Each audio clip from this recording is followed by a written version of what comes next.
औरंगाबाद से एक बार फिर एमआईएम अपना परचम लहराना चाहती है और इम्तियाज जलील जो यहाँ से सांसद हैं वो फिर से एक बार मैदान में है। पिछले बार बहुत कम वोटों का अंतर रहा आपके और आपके प्रतिद्वंदी चंद्रकांत खैरे 4,500 का। इस बार बहुत ज्यादा रहेगा। वो भी यही कह रहे हैं कि इस बार बहुत ज्यादा रहेगा, 4.5 लाख से जीत जाएंगे। घोड़ा मैदान सामने है, बहुत ज़्यादा वक्त का इंतज़ार नहीं करना पड़ेगा, उसमें आपको खुद समझ में आ जाएगा।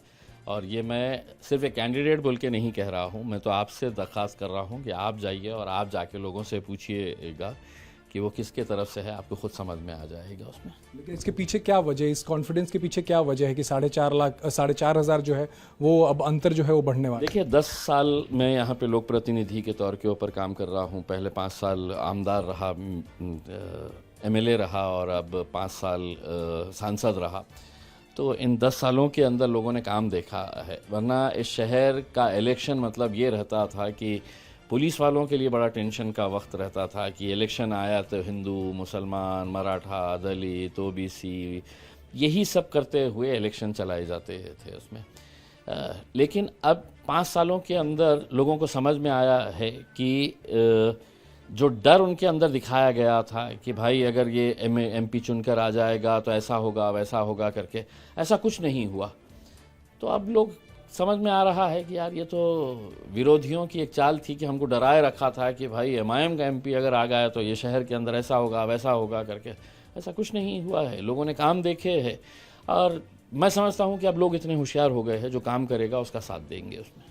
पिछली बार आपके जीत के पीछे एक बड़ी वजह ये बताई जाती थी कि इंडिपेंडेंट कैंडिडेट थे हर्षवर्धन यादव, उन्होंने बड़ा वोट काटा था, चंद्रकांत खैरे का वोट काटा था, उसके वजह से आप जीत गए थे। नहीं, आप ये कहीं से भी दावा नहीं कर सकते हैं कि वो चंद्रकांत खैरे का वोट था करके। वो मेरा भी हो सकता था।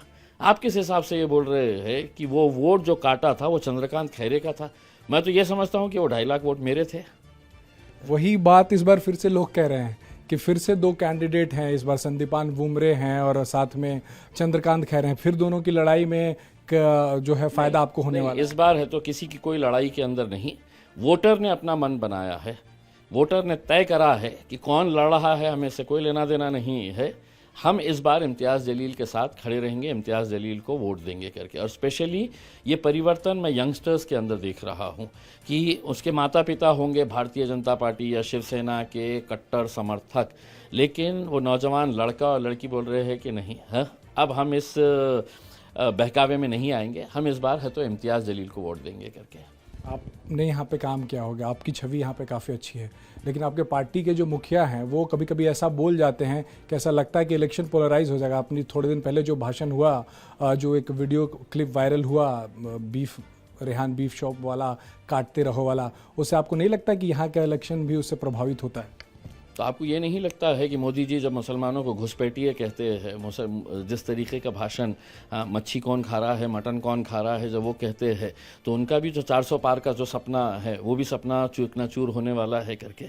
आप सिर्फ एक आइसोलेशन के अंदर है तो सिर्फ असद ओवैसी ने है तो ये बोला है करके। उसमें देखिए चुनाव के अंदर है तो at the heat of the moment कहते हैं ना कि भाई कुछ निकल गया है किसी के उससे, तो इसका मतलब ये नहीं है कि इलेक्शन अब उसके अराउंड ही रिवॉल्व होना चाहिए। उसमें एक शख्स एक स्टेट के कैपिटल के अंदर अगर इतनी लगातार जीतते आता है तो लोग क्या उसको इस बात के लिए वोट देते हैं कि उसने कहा था कि यार वो मीट की दुकान है करके उसमें, इस वजह से वोट देते हैं?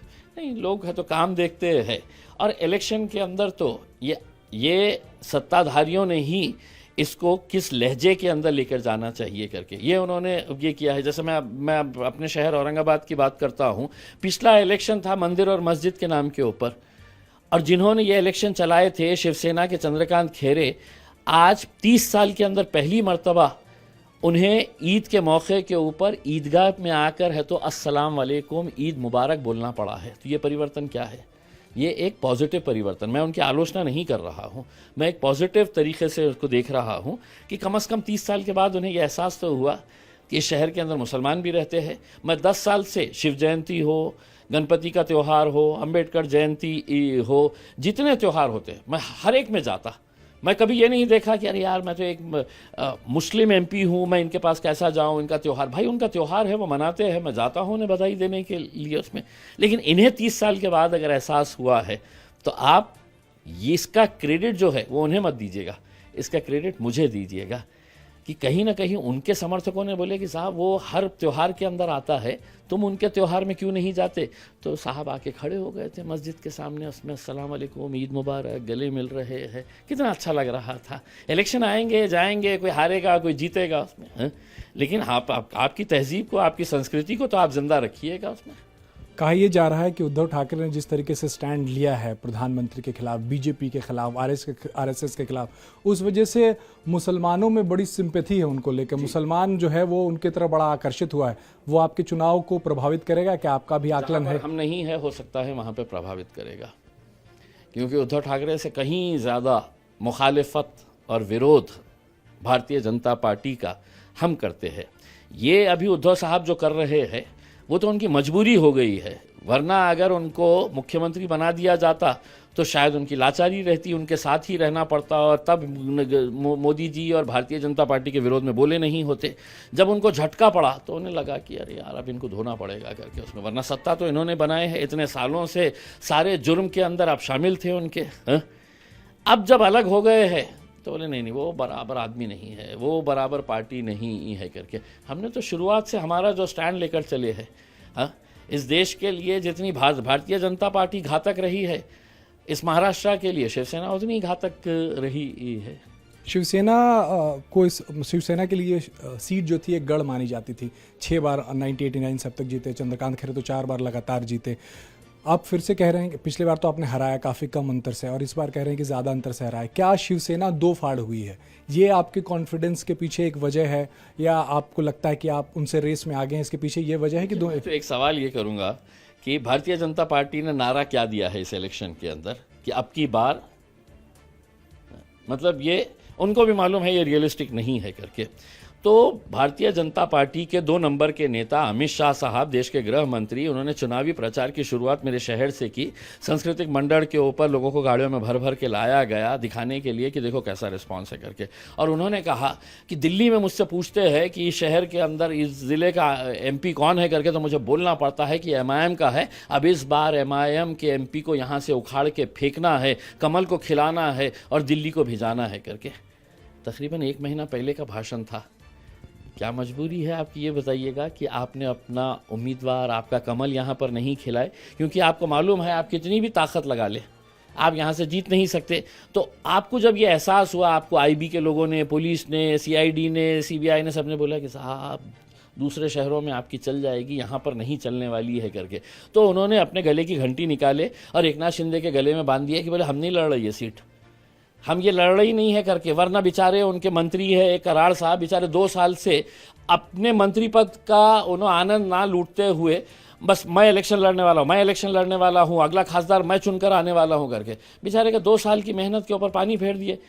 एकनाथ शिंदे साहब इतने टाइम से बैठे रहे, बोले पहले गुड़ी पाड़वा के शुभ मुहूर्त के ऊपर डिक्लेयर किया जाएगा, चले गई गुड़ी पाड़वा। फिर बोले और शुभ मुहूर्त का इंतजार, हमने कहा रामनवमी आ रही है, रामनवमी के टाइम के ऊपर डिक्लेयर करेंगे, वो भी चले गया उसमें नहीं। हाँ, अब बेचारे कल परसों रात में है तो डिक्लेयर कर डाले है करके उसमें। तो मेरा ये सवाल है कि आप टूटे फूटे होंगे लेकिन आपके हौसले तो बड़े बुलंद थे ना कि यहाँ से कमल को खिलाना है और कमल को दिल्ली तक भेजना है, क्यों नहीं भेज पाए आपने? आप तो इतने ताकतवर हो गए हैं ना कि 400 सीट्स लेके आ रहे हैं। यहाँ की सीट के ऊपर आप इतने कमज़ोर क्यों नज़र आए कि आपको कोई उम्मीदवार ही नहीं मिल रहा था? तो आपने बेचारे एकनाथ शिंदे साहब को परेशानी में, अड़चन में डाल दिए और उसको बोले कि भैया तू लड़ ले, हम नहीं लड़ने वाले हैं, यहाँ पे हमारे लिए बड़ा दिक्कत जाने वाली है करके। उसमें प्रधानमंत्री का कल एक बयान, चुनावी रैली में उन्होंने बयान दिया कि कांग्रेस जो है आपका सोना लूटेगी और मुसलमानों में बांट देगी। कैसे देखते हैं इस बयान के जो उन्होंने कल भाषण किया? बहुत ही घटिया। प्रधानमंत्री देश के होते हैं, पार्टी के नहीं होते हैं, कोई जात के नहीं होते हैं, लेकिन दुर्भाग्यवश ये वो प्रधानमंत्री है जिन्होंने on the floor of the parliament उन्होंने ये कहा था कि मैं OBC हूँ करके। नहीं प्रधानमंत्री, आपकी जात उस पार्लियामेंट के सदन के बाहर है, वहाँ पर जब आप खड़े रहे तो आपकी कोई जात नहीं है उसमें। You are just an Indian. मैं वहाँ पर जाता हूँ तो मैं सिर्फ एक भारतीय नागरिक बोल के वहाँ पे खड़े रहता हूँ। बहुत गर्व के साथ खड़े रहता हूँ कि 543 MPs ये जो देश चला रहे हैं, यहाँ पर बैठने वालों की कोई जात नहीं है, लेकिन वहाँ पर प्रधानमंत्री कहते हैं कि मैं OBC हूँ करके। और फिर यहाँ पे भाषणों के अंदर जब आते हैं तो वो भूल जाते हैं कि मैं भारतीय जनता पार्टी का पीएम हूँ या देश का पीएम हूँ करके। और इस तरह की भाषा, वो दिल्ली का जो एमपी था, वो घटिया भाषा जो इस्तेमाल कर रहा था, वो अगर बोला होता तो मुझे समझ में आता था। लेकिन देश का प्रधानमंत्री इस तरह की भाषा करेंगे कि माल लूट लेंगे, मुसलमानों को दे देंगे, घुसपैठिए है करके, ये शोभा नहीं देता है साहब। लेकिन कहीं ना कहीं उनकी पुरानी जो छवि है वो बार बार जिंदा होती रहती है। शायद इस वजह से वो इस तरह के भाषणों के अंदर, परभनी के अंदर कहा कि हम तो घर में घुसकर मारते हैं, मोदी तो घर में घुसकर मारता है करके, ये शोभा देता है एक प्रधानमंत्री को इस तरह की भाषा इस्तेमाल करने का उसमें। और अगर प्रधानमंत्री को शोभा देता है तो प्रधानमंत्री को हम ये कहना चाहते हैं कि तुमसे अच्छी ज़बान हमारे मुंह में है, भाषा का इस्तेमाल हम भी कर सकते हैं। और जिस दिन हमने अपना मुंह खोले है तो फिर आपको भी बहुत बड़ी दिक्कत हो जाएगी करके उसमें, क्योंकि देश के अंदर कानून जो मेरे लिए है वो प्रधानमंत्री के लिए है उसमें।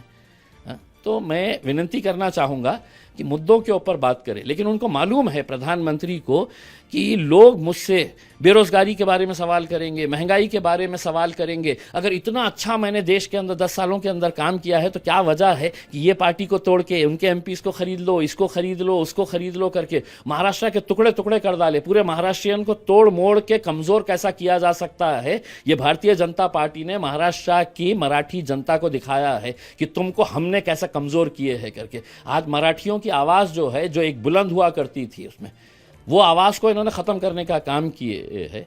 और इस तरह की अब भाषा का इस्तेमाल कर रहे हैं, दुर्भाग्य है। तो ये भी कह रहे थे कि मनमोहन सिंह जो प्रधानमंत्री थे उन्होंने कह दिया था कि इस देश में जो रिसोर्सेज हैं उन पर पहला हक जो है वो मुसलमानों का। देखिए, मैं कोई मनमोहन सिंह का या कांग्रेस का कोई प्रवक्ता नहीं हूँ, लेकिन मैं आपको यकीन के साथ कह सकता हूँ कि मनमोहन सिंह साहब ने अगर बोले होंगे तो इस तरह के लहजे का इस्तेमाल नहीं करे होंगे उसमें। जिस तरह का लहजा आज हमको नरेंद्र मोदी साहब का देखने को सुनने को ये हो रहा है, क्या देश का कोई प्रधानमंत्री इस तरह की भाषा कर सकता है? अरे सबको समझ में आ गया है कि अब तो मोदी घर में घुस के मारता है करके। अच्छा, आप प्रधानमंत्री नहीं है या आप क्या और दूसरा भी कोई साइड रोल है? हम आपको छवि आपकी जो है, हम आपको प्रधानमंत्री के नज़रिए से देखें या कोई ऐसा एक सड़क वाला आदमी जो मैं तेरे को घर में घुस के मारूंगा?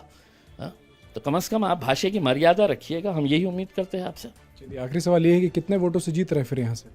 मैं आपको दावत देना चाहूँगा कि 4 जून को आप इंडिया टीवी के एडिटर्स को कह दीजिएगा कि मैं औरंगाबाद जाना चाहता हूं कवर करने के लिए, क्योंकि हिंदुस्तान में कहां पे कैसा जश्न मनाया जाएगा मुझे नहीं पता है, लेकिन इस शहर के अंदर जो जश्न मनाया जाएगा, इस ज़िले के अंदर जो जश्न मनाया जाएगा, आपको हवाओं में है तो सिर्फ एक रंग नज़र नहीं आएगा। हरा रंग रहेगा तो नीला भी रहेगा, पीला भी रहेगा और भगवा रंग भी रहेगा। ये पूरे रंगों के साथ 4 जून के दिन आप जश्न को कवर करने के लिए ज़रूर आइएगा। बहुत बहुत शुक्रिया। तो MIM की जीत पक्की है, ऐसा इम्तियाज़ जलील जो है वो मान रहे हैं औरंगाबाद से, और 4 जून को बुला भी रहे हैं लोगों की, आइए और उस दिन देखिए किस तरीके से जुलूस और मजमा जो है वो यहाँ पे लगता है। कैमरामैन विजय भदौरिया के साथ राजेश कुमार, इंडिया टीवी, औरंगाबाद।